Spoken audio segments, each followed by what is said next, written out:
across the tattered rug, the whole mess scattered with the dog-eared pack of index cards Angie keeps bundled in a rubber band and is always taking out and shuffling and drawing on. It's no wonder the kids at school call Angie dirty and a liar and a thief. She is dirty, and she is a thief. She will stand there with something of yours tied in her fist and look you in the eye and tell you she didn't take it. You're crazy. She's never seen your locket, lunch money, felt-tip pen. Sheila definitely doesn't love her sister when Angie takes the last pancake at breakfast. The one that is Sheila's by any standard of decency, since Angie already ate 4 and Sheila only 2.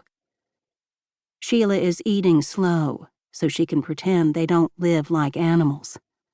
So she can practice chewing one bite at a time, not like the dogs falling over themselves when she brings out the stew pot and dumps the last dregs on the ground behind the porch. Sheila is eating like she imagines a person in the city might eat. It's almost working. Her stomach is warm now, and she isn't ravenous anymore. She has beaten her hunger, defied it, and takes every bite slower than the last.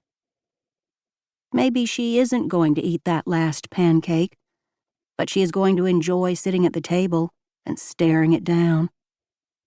Slowly but surely outlasting it, winning by being better and stronger.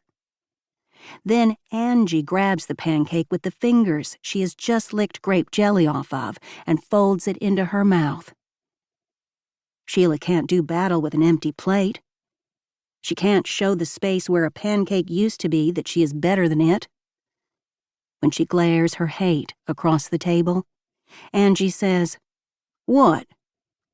You aren't going to eat it." It's true, she wasn't. But that's not the point at all. That's what Angie will never understand. In spring, it is mushroom time. The sisters go out into the woods where, only the week before, the rocks were glazed with frost and tiny fortresses of ice heaved up from the mud on the banks of the stream. They roam under the sycamores, carrying paper grocery bags and staring at the ground. Sheila tries hard, but she is distracted by everything, by snail shells and moth casings and thumbnails of green piercing through the dead leaves. Angie blunders, her big feet tripping.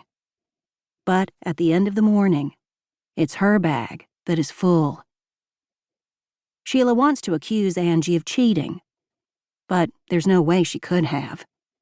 They are out here alone together.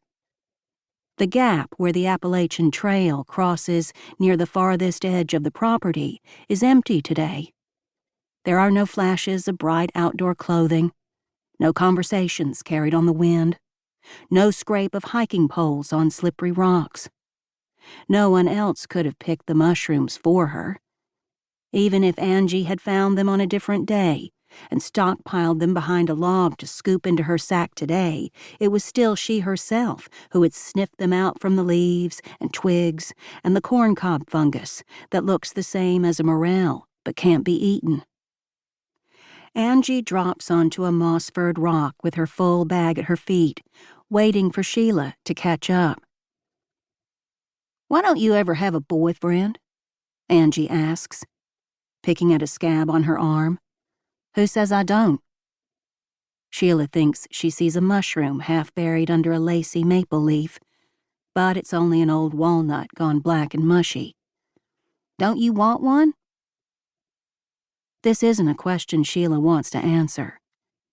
She feels cold. Or maybe she is hot. Whatever it is, it's not a nice feeling. It's raw, and she wants it to go away. She crouches and pretends she has spotted something extremely interesting near a rotting stump. But she doesn't have to worry because Angie doesn't want to talk about Sheila. Angie wants to talk about Angie. "I want a boyfriend," Angie says. "Like Troy."